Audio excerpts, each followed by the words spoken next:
자, 이번에는 우리 각과 거리에 대한 내용을 가지고 엄선된 문제들을 한번 풀어보도록 하죠. 자, 첫 번째 문제, 각과 관련된 문제 중에서 각과 거리의 상호관계에 대한 문제입니다. 자, 문제 1번.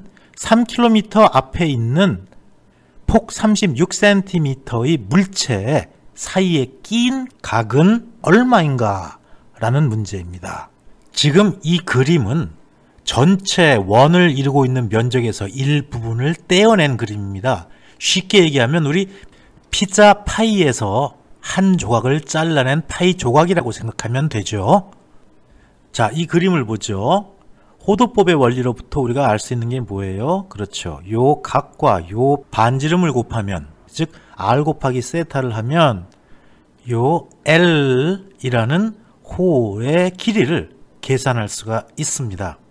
예, 그래서 호도법을 이용해서 r 세타는 L이라고 쓸 수가 있고요.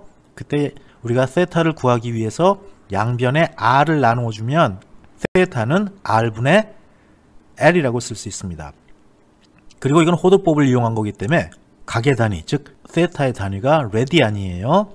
자, 이 도형과 같은 각을 갖는 직각삼각형을 한번 가정을 해보죠. 예, 이때 세타의 크기가 초 정도로 아주 작은 값이라면 이 두 개의 도형의 크기는 거의 같아요. 즉 세타는 완전히 같은 값이라고 했고요. 이 L과 델타 H의 크기는 거의 같습니다. 주의할 거 뭐예요?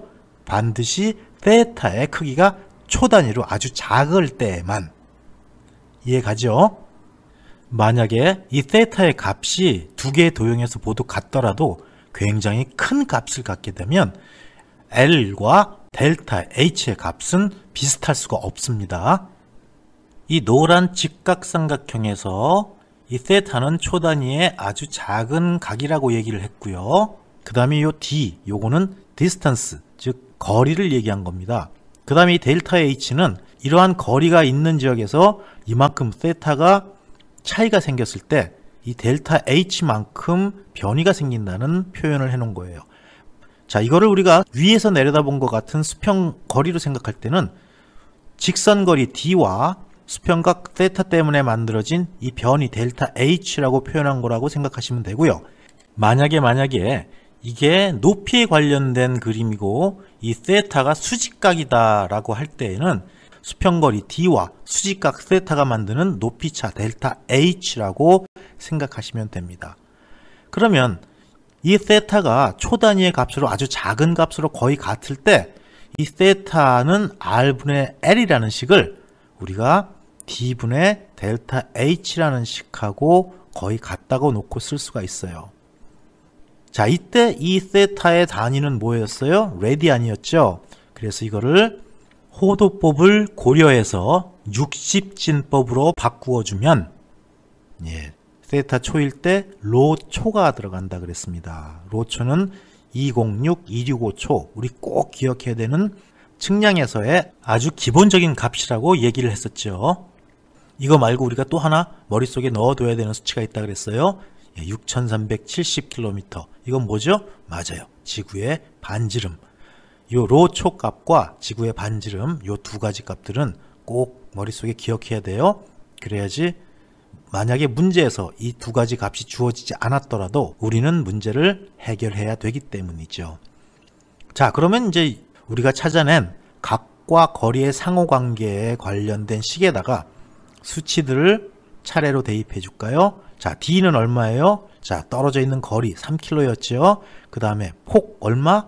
36cm의 차이래요. 그러니까 여기에 델타 H에 해당되는 게 36cm일 거고요. 그 다음에 로초 값이 얼마예요? 206, 265초라고 얘기했습니다. 자, 단위도 맞춰줄까요? 그러면 그래서 센티미터 단위로 변환해주면 밑에 3km는 30만 센티미터가 될 거고요. 위에 36cm 곱하기 206, 265초를 해주면 24.75초, 약 25초의 사이각이 발생하고 3km 떨어진 거리에서 수평각이 25초가 발생할 때 변이는 약 36cm가 나올 수 있다는 문제입니다. 예, 아주 중요한 문제 중에 하나예요. 각과 거리의 상호 관계에 관련된 문제였습니다.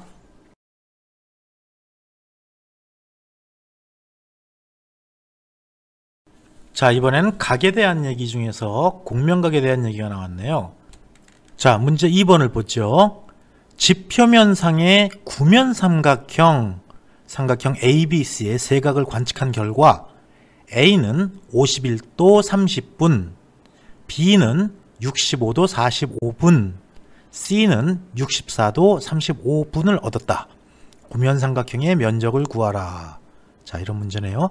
먼저 이제 우리 여기 곡면각에 대한 얘기인데, 곡면각을 해설하기 위해서 각에 대한 얘기를 한번 해보죠. 간단히 정리를 해보겠습니다. 각은 크게 평면각과 곡면각과 공간각으로 나눌 수가 있어요. 이 평면각에는 좌우 방향으로 재는 수평각과 위아래 방향으로 재는 수직각이 있다고 얘기했습니다. 또 이 수평각에는 크게 5가지가 있었어요. 교각, 편각, 방위각, 방향각, 진북방향각. 교각은 뭐죠? 말 그대로 만날 교자예요. 즉 사이에 낀 각. 그래서 어떠한 측선들이 두 개가 만났을 때 그 사이에 낀 각을 교각이라고 얘기하고요. 자, 편각이라는 건 뭐예요? 예, 전 측선의 연장선과 그 측선이 이루는 각을 편각이라고 합니다. 그래서 전 측선과 그 측선이 이루는 각이 교각이라면, 편각은 전 측선과 거기에 대해서 쭉 연장된 선, 그 선과 그 다음 측선과의 차이를 편각이라고 얘기하죠. 자, 방향각은 뭐예요? 이건 또 우리가 북을 정의해야 돼요. 우리 측량에서 사용하는 북쪽은 크게 3가지가 있다 그랬죠. 진북, 자북, 도북이 있어요. 진북은 뭐예요? 말 그대로 진짜 북쪽, 과거 북극성의 방향이라고 얘기했고요. 도북은 뭐예요? 지도에서 가리키는 북쪽, 이게 도북이고, 자북은 나침반의 자침이 가리키는 북쪽이에요. 이 3가지는 다 같죠? 같으면 뭐하러 구분해? 3개가 다 틀립니다. 자, 그래서 방향각은 도북, 지도에서 표현하는 북쪽을 기준으로 시계 방향으로 재는 각을 방향각이라고 얘기해요. 원래 방향각이란 뜻은 오른쪽, 즉 시계 방향으로 재는 각을 방향각이라고 한다고 얘기했었어요. 자, 그럼 방위각은요? 예, 이건 북이 틀려지죠. 진북에서부터 시계 방향으로 재는 각을 방위각이라고 얘기합니다. 그럼 진북 방향각은 뭘까요? 오래간만에 용어를 한번 따져볼까요? 진북 방향각. 자, 진북 방위각은 있어요, 없어요? 없어요. 왜? 방위각 자체가 진북에서 시작한 거기 때문에. 그쵸? 아하, 그럼 진북 방향각은 뭘까요? 예, 방위각과 방향각의 차이. 요거를 우리가 진북 방향각이라고 얘기합니다. 그러면 이 평면에서 사용되는 각 중에는 수평각 외에 수직각이 있다고 얘기했죠. 수직각은 천정각과 천저각이 있어요. 자, 바람은 남풍이면 남쪽에서 오는 바람이에요. 북풍이면 북쪽에서 오는 바람이에요. 각도 마찬가지예요. 시작하는 데서 이름이 붙어요. 천정각, 천정에서부터 시작된 각. 천저각, 천저에서부터 시작된 각. 천정은 어디예요? 우리 머리 꼭대기를 쭉 위로 수직으로 올렸을 때 천구와 만난다고 가정한 그 점이 천정이죠. 그럼 그 점이 우리 정수리에서 가장 높은 부분이에요. 거기보다 더 높은 부분은 없어요. 그러니까 항상 천정각은 천정에서부터 내려오면서 재는 각일 거고, 반대로 천저각은 천저에서부터 올라가면서 재는 각일 거예요. 그리고 이제 상향각과 하향각이 있죠. 상향각 말 그대로 올라가면서 재는 각.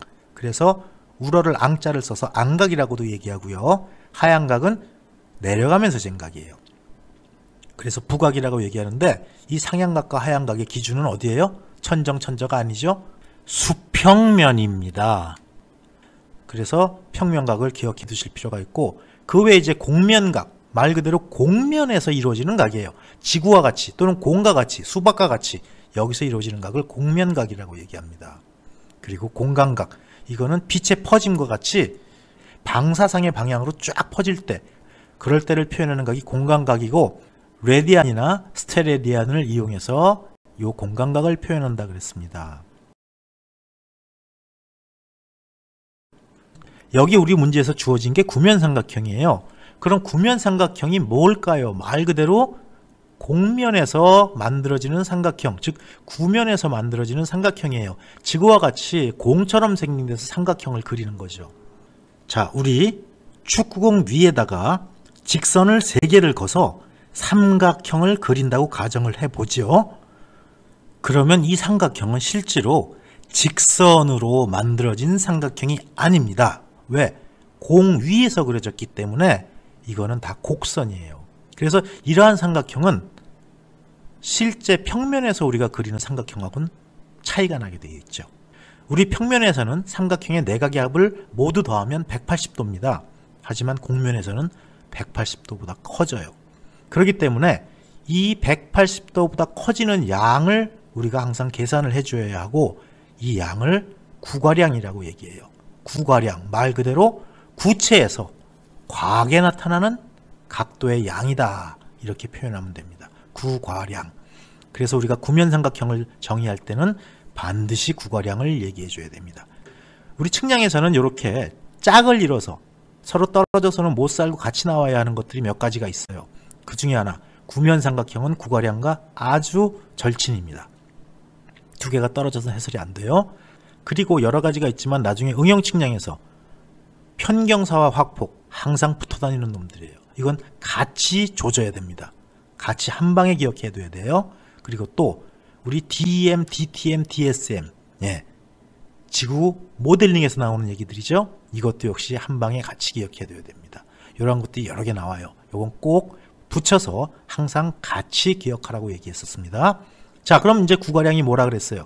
구면삼각형의 내각, 요걸 다 더하면 평면삼각형하고 달리 180도보다 크다 그랬죠. 그럼 얼마나 큰가? 그게 구괄량이에요.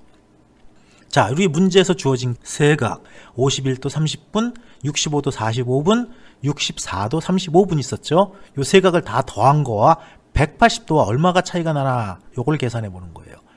그러면 이 값들을 이 식에 집어넣고 모두 합한 값에서 180도를 빼면 1분 50초 차이가 나네요. 그쵸? 1분 50초면 초 단위로 환산하면 얼마예요? 110분이니까 6600초겠네요. 왜 초 단위로 환산해요? 구면삼각형의 면적을 구할 때 항상 초 단위로 계산하기 때문에 그렇습니다. 자, 구괄량 구하는 공식은 어떻게 되나요? 구괄량 엡실런은 반지름의 제곱분의 F 곱하기 로 초였습니다. R은 반지름이고요. F는 면적이에요. 구면삼각형의 면적. 그럼 이 F를 구하기 위해서 우리가 이 식을 변형시켜 보면 로 초분의 엡실런 곱하기 R의 제곱이라고 쓸 수 있고요. 엡실런이 뭐예요? 구괄량이었죠? 그럼 그 식에 대입해주면 6600초 곱하기, 자, 요거 지구의 반지름 안 줬네요. 6370 기억해야 된다 그랬어요. 6370의 제곱. 그 다음에 뭐로 나눠줘요? 로초 206, 265. 야, 요거는 로초의 값도 주어지지 않았고 지구 반지름도 주어지지 않았어요. 그렇기 때문에 요거는 우리가 머릿속에 꼭 암기하고 있어야 되는 숫자라고 얘기했었죠. 그래서 요걸 이제 계산해 보면 129만 8366.373km 제곱 정도의 면적이라는 것을 계산할 수가 있습니다. 구면삼각형과 구괄량의 문제였고, 이건 언제 평면에서 발생하는 각이 아니라 곡면에서 발생하는 각이다 라는 것도 같이 염두에 두고 기억해 두길 바랍니다.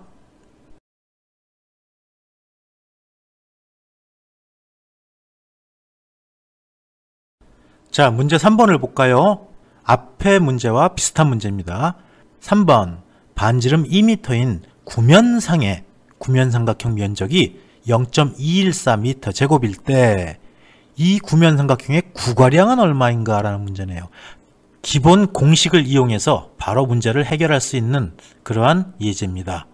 앞에서 우리가 구괄량이 주어졌을 때 구면삼각형의 면적을 역으로 구해내는 문제를 풀었고, 이 문제는 구면삼각형의 면적이 주어졌을 때 구괄량의 공식을 이용해서 푸는 방법입니다.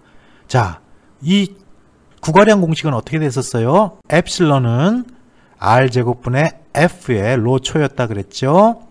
R은 구면의 그 구체의 반지름이고, F는 구면삼각형의 면적, 그 다음에 로초는 206, 265초입니다.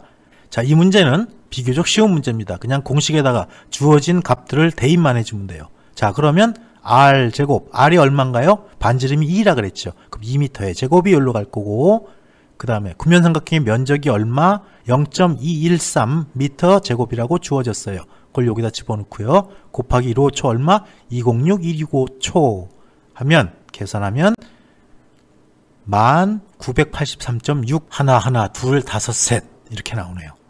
이건 단위가 뭐예요? 초예요. 그럼 여기다가 60을 곱해주면 분이 될 거고 또 60을 곱해주면 즉 3600을 곱해주면 도 단위로 표현됩니다. 그래서 도 단위로 환산하면 3도 03분 03.61초가 나오네요. 비교적 쉬운 문제였습니다. 기본적인 내용은 앞에 슬라이드에서 다 설명을 했어요.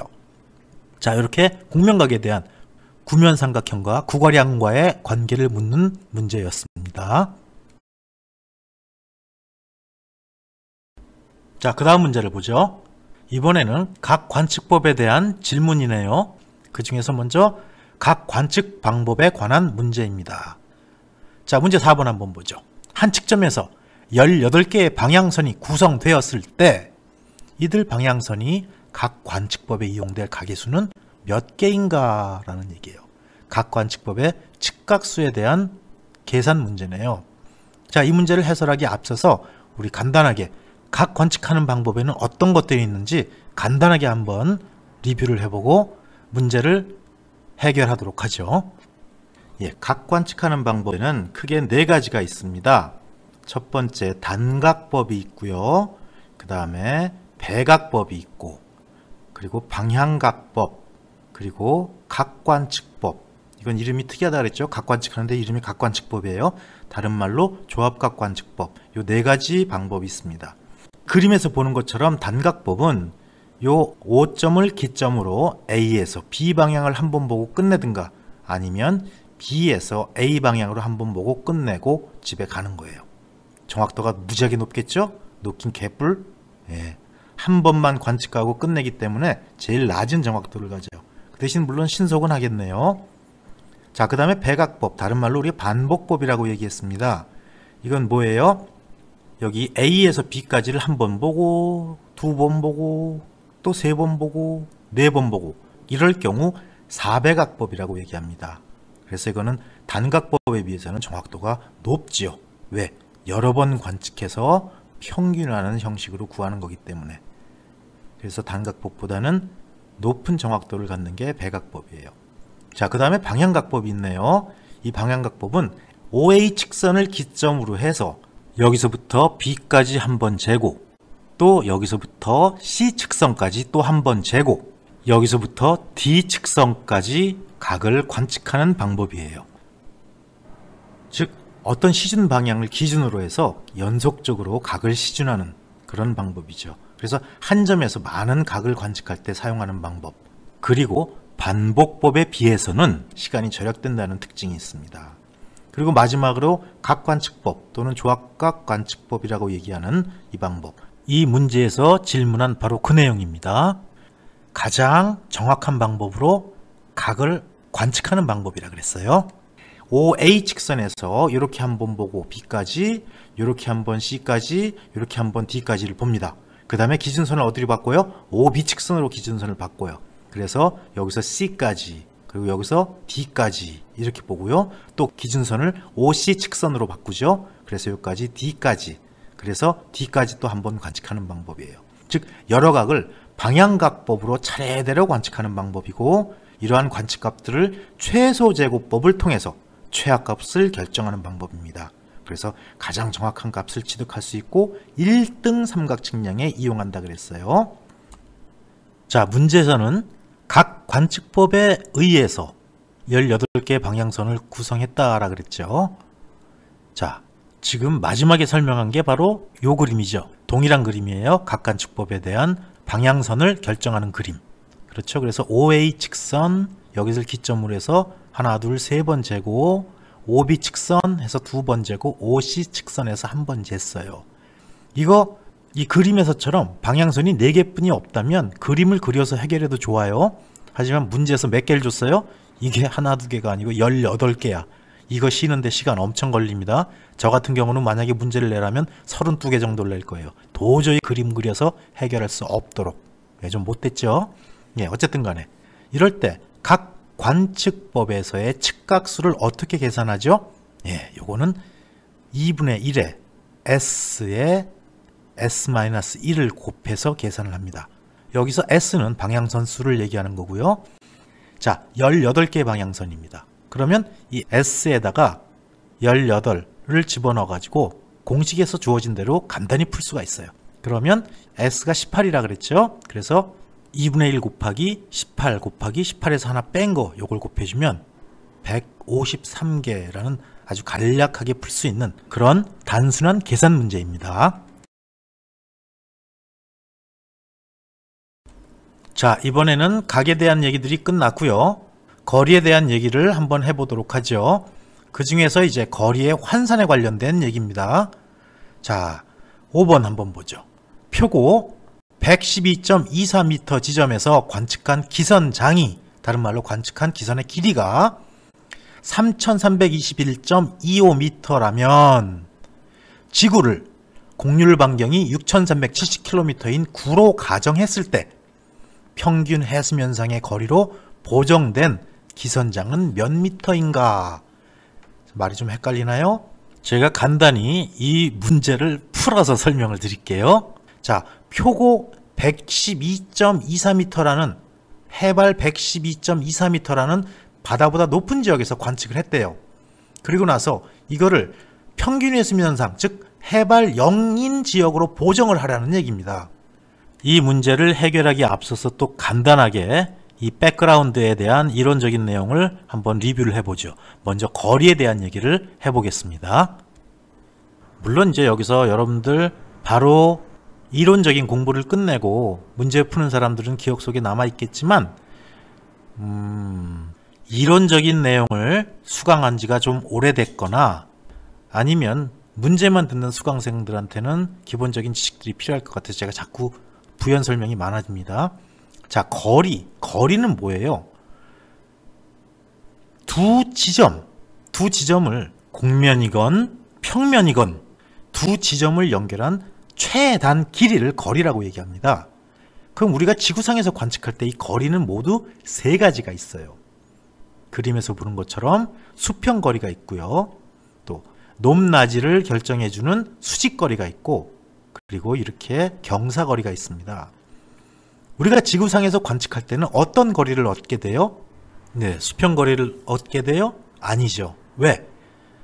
이 지점과 이 지점에서 거리를 잴 때 그 두 지점의 높이가, 즉 그 지점의 표고가 동일하다는 조건이 없어요.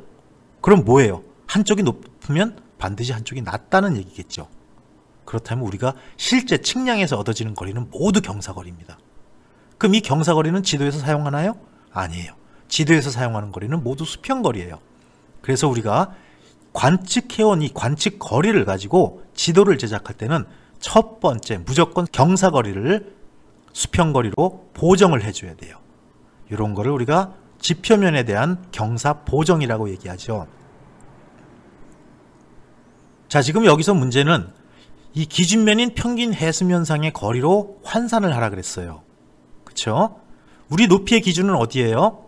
예, 인천 앞바다의 평균 해수면 기준으로 우리 모든 국토의 높이를 결정을 했습니다. 그렇죠? 그래서 우리 높은 산에 올라가다가 아마 팻말 본 사람들이 있을 거예요. 해발 몇 미터라고 쓴 게 바로 다 바다에서 출발했던 얘기예요. 국토의 높이를 일관성 있게 결정하기 위해서 바다의 높이를 기준으로 모든 국토의 높이를 다 통일시켰다는 얘기겠지요. 그것도 부산 앞바다? 강릉 앞바다? 아니, 인천 앞바다. 꼭 기억해야 된다 그랬습니다. 우리나라의 기준인 수준 원점에 대한 얘기들이에요. 그러면 자, 이렇게 우리가 경사거리를 보정을 해서 수평거리로 잡았다고 한다면 이 수평거리가 바로 지도에 환산이 되는 거리인가요? 아니죠. 자, 한번 가정을 해보죠. 여러분, 에베레스트 산 꼭대기, 즉 해발 8848m에서 잰 1km의 길이와 바닷가에서 잰 1km의 길이가 같다고 볼 수 있습니까? 아니죠. 해발 8848m에서 잰 거리를 바닷면, 즉 기준면으로 환산을 하면 8848m보다 짧아지게 되어 있습니다. 이러한 보정을 뭐라 그래요? 기준면상의 보정이라 그럽니다. 다른 말로 표고 보정이라 그러죠. 지금 이 문제에서 묻는 게 표고 보정량을 구하고 표고 보정을 하라는 얘기입니다. 그리고 표고 보정을 한 이후에 우리가 관측한 값을 모두 일정한 높이의 기준에 맞추었다면 이제 이걸 지도에 표현하기 위해서 축척을 고려하기만 하면 지도에 사용할 거리가 되는 거죠. 자, 이러한 기본 개념들을 염두에 두고 문제 풀이를 계속합니다. 자, 이렇게 해서 기준면인 평균 해수면상의 거리로 환산하기 위해서는 우리가 표고 보정을 해야 돼요. 여기서 이 선으로 맞춰줘야 된다는 얘기입니다. 다른 말로 하면 에베레스트 산 꼭대기에서 재는 거리는 우리는 사용을 못해요. 전부 다 기준면상의 거리로 바꿔줘야 된다는 얘기예요. 이런 걸 우리가 표고 보정이라고 얘기했고요. 이 표고 보정은 해수면보다 낮은 지역에서 거리를 재고 보정하는 경우는 별로 없어요.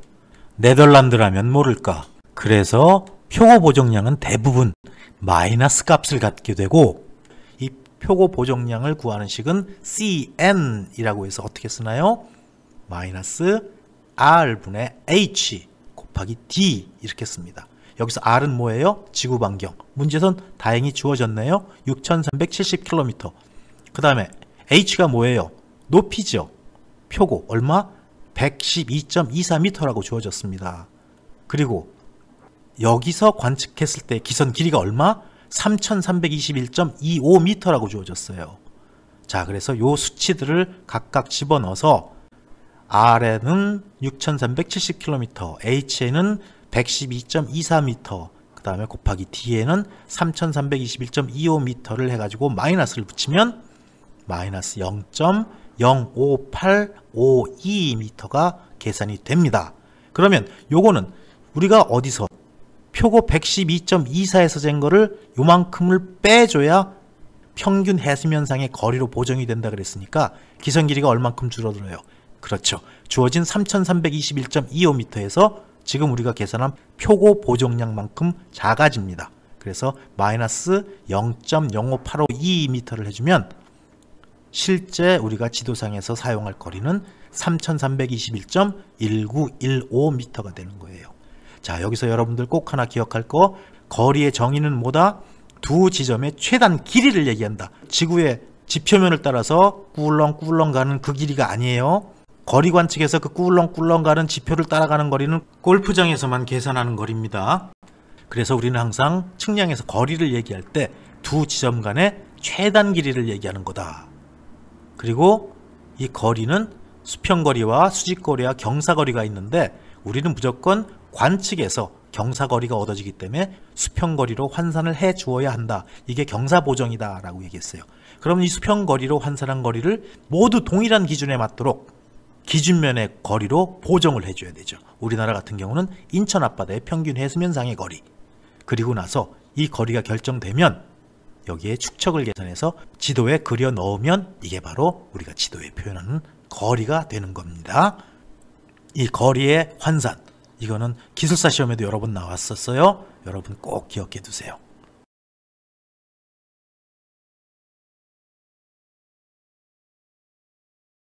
자, 이제 각과 거리에 대한 얘기를 정리를 했고 마지막으로 이제 기타 사항이라고 제가 제목을 붙여놓은 내용들이 있습니다.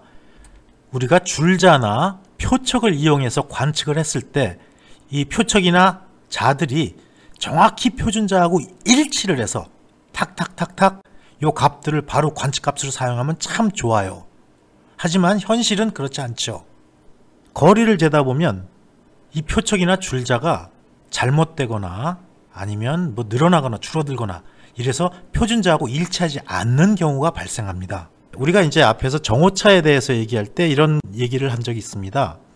정오차는 같은 방향으로 계속 누적돼서 반복되는 오차이기 때문에 원인만 알면 제거가 가능하다 그랬습니다.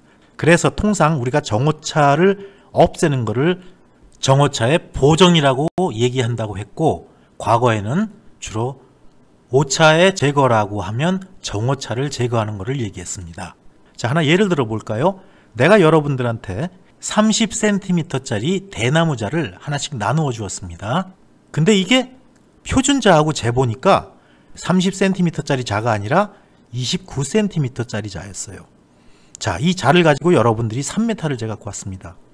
그러면 10번 관측을 한 거죠. 근데 이 자가 표준자하고 내봤을 때 얼마? 29cm라 그랬어요. 그럼 여러분들은 실제 얼마를 재가지고 온 거예요? 2m 90cm를 재갖고 온 거죠. 이렇게 계산을 해서 실제 거리를 찾아서 정오차를 보정할 수가 있어요. 지금 여기 문제들도 마찬가지입니다. 표준 길이와 다른 부정 길이를 가지고 있는 그러한 줄자를 이용해서 관측을 했을 때 어떻게 보정을 하는가라는 문제들을 다루고 있는데, 여러분들이 이 용어들 때문에 무척 어려워하는 파트예요. 수업 시간에도 굉장히 많은 질문을 하고 이해를 잘 못하는 것 같아요. 그래서 제가 일부러 기타 사항이라고 특별히 뽑아서 뒤에 2가지 유형의 3문제를 수록해 놓았습니다. 자, 먼저 여기서 우리가 기본적으로 생각해야 될 거, 표준 길이로 쟀으면 다 정확한 길이에요. 그쵸? 근데 잘못된 길이로 쟀을 때는 다 부정확한 길이입니다. 그럼 이 길이가 얼만큼 보정이 돼야 될까? 결론적으로 얘기하면 부정 길이와 표준 길이의 비를 따져가지고 이거를 관측 길이로 곱해주면 돼요. 자, 이 내용에 대해서 예제를 통해서 한번 같이 살펴보도록 하죠. 문제 6번입니다. 표준 길이보다 36mm 짧은 30m짜리 줄자로 관측한 거리가 480m였대요. 자, 그럴 때 부정 길이와 표준 길이의 비가 어느 정도 돼요? 자, 30m로 잴 때마다 36mm씩 차이가 난다는 얘기죠. 즉 30m로 잴 때마다 얼마씩 틀려지는 거예요? 30m에서 36mm를 뺀 거만큼 줄어든다는 얘기입니다. 다시 말하면 표준 길이는 30m가 되는 거고요. 부정 길이는 30m에서 36mm씩 빠진 게 부정 길이가 되는 거죠. 이게 부정 길이와 표준 길이의 비율이에요. 여기다 관측 길이를 곱해주면 됩니다. 이 방법을 이용해서 문제를 한번 풀어보고 그 다음에 다른 별해법으로, 즉 정오차의 누적오차 개념으로 문제를 한번 다시 풀어볼 거예요. 자, 실제 길이는 어떻게 구한다? 표준 길이분의 부정 길이 곱하기 관측 길이로 구한다 그랬어요. 자, 여기서 표준 길이가 얼마? 우리가 30m짜리로 알았었죠. 30m가 표준 길이가 됩니다. 그럼 여기에 반하는 부정 길이는 얼마예요? 30m인 줄 알았는데 36mm가 짧았어요. 그래서 부정 길이는 30m에서 36mm가 모자란 거리가 부정 거리가 돼요. 그래서 부정 길이와 표준 길이의 비를 찾기 위해서 지금 여기 30m에서 36mm 뺀 값을 분자로 보내주고 관측 길이가 얼마? 480m를 관측했다 그랬죠? 그럴 때 실제 거리는 30m분의 요거 두 개를 계산하면 29.964m, 그 다음에 곱하기 관측 길이 얼마? 480m. 이렇게 계산하면 479.424m가 되죠. 자, 요게 이제 우리가 공식처럼 알고 있는 해법으로 푼 거고요. 요거를 우리가 기계오차, 즉 정오차에서 누적오차를 고려한 그러한 방식으로 문제를 해설할 거예요. 자, 정오차는 아까도 얘기했지만 같은 방향으로 플러스로 쭉 가거나 마이너스로 쭉 가거나 한 방향으로만 움직이는 오차가 정오차예요. 그리고 거리에 따라서 누적이 된다 그랬습니다. 그럼 30m짜리 줄자로 480m를 쟀어요. 그럼 몇 번 잰 거예요? 16번을 잰 겁니다. 자, 16번을 쟀는데 한 번에 몇 밀리미터가 짧았어요? 36mm가 짧았어요. 그럼 16번을 쟀을 때는 얼마가 짧을까요? 그렇죠. 36mm가 16번이 짧아졌으니까 576mm가 짧아졌습니다. 그러면 480m에서 짧아진 거리 576mm를 빼주면 479.424m 이렇게 나오죠. 그래서 이거 여러분들 이 실제 길이는 표준 길이분의 부정 길이 곱하기 관측 길이라는 거를 공식으로 생각하지 마세요. 이게 만약에 더 헷갈릴 경우에는 차라리 정오차의 해법으로 문제를 풀어가는 게 훨씬 더 안정적이고 정확한 답이 나올 수 있습니다. 자, 이렇게 해서 표준 길이와 부정 길이의 비를 이용해서 실제 길이를 계산하는 방법을 풀어봤습니다.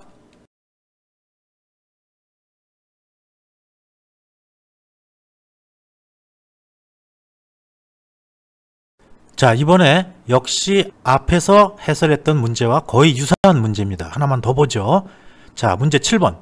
지표 오차 15m 플러스 1.2mm인 쇠줄자를 이용해서, 자, 이 얘기는 뭐예요? 15m를 한 번 관측할 때 1.2mm의 정오차가 포함된다는 얘기죠. 자, 이러한 쇠줄자를 이용해서 관측한 결과 300m의 관측값을 얻었습니다. 바르게 계산한 실제 거리는 얼마인가 라는 문제네요. 자, 요거 앞에서 우리가 사용했던 그러한 공식에 그냥 집어넣어 볼까요? 자, 실제 거리는 표준 길이분의 부정 길이 곱하기 관측 길이였습니다. 표준 길이 얼마? 한 번 잴 때 15m씩 재는 거니까 15m가 표준 길이, 분모로 가고요. 부정 길이는 15m에 1.2mm가 더 들어가죠. 그래서 부정 길이는 15m 플러스 1.2mm. 그 다음에 얼마를 관측했어요? 관측 길이 300m. 그래서 요 놈을 계산하면 15분의 15.0012 곱하기 300 하면은 300.024m가 나오네요. 역시 정오차, 즉 누적오차의 개념으로 다르게 한번 풀어보면 15m 줄자로 우리가 300m를 관측했습니다. 몇 번 관측한 거예요? 예, 300 나누기 15m 하면 20회 관측했죠. 한 번에 얼마가 포함돼? 플러스 1.2mm가 포함돼요. 그러면 20번 반복할 때 누적오차는 1.2mm씩 20회가 더 들어가니까 24mm가 더 들어갑니다. 그래서 누적된 오차를 고려해서 실제 거리를 계산하면 300m 플러스 누적된 거리 24mm, 그러면 300.024m라는 값이 나오게 되죠. 별거 아니에요. 용어들에 대해서 잘 잡고 넘어가면 문제는 쉽게 해결할 수 있어요. 이론에 대한 내용을 강의할 때도 여러 번 강조했던 거지만 일단 용어부터 친해져야만 그 과목이 굉장히 수월해져요. 그 다음에 또 동의어, 이런 걸 항상 염두에 둬서 묶어서 함께 가져가도록 해야 이해가 빠르고, 그러면 공부가 재밌죠. 자, 마지막 문제 한번 풀어볼까요?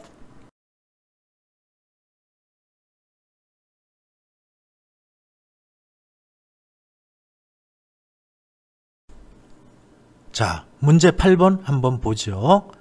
25m에 대해서 6mm가 늘어난 테이프로 정방향의 토지를 측량했습니다. 그래서 면적을 계산했더니 62,500제곱미터가 나왔어요.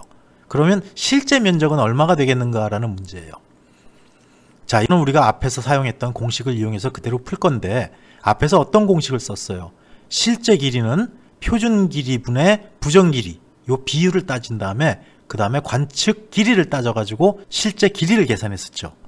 이게 면적이 될 때는 어떻게 되나요? 면적이라는 거는 길이와 길이를 곱한 거예요.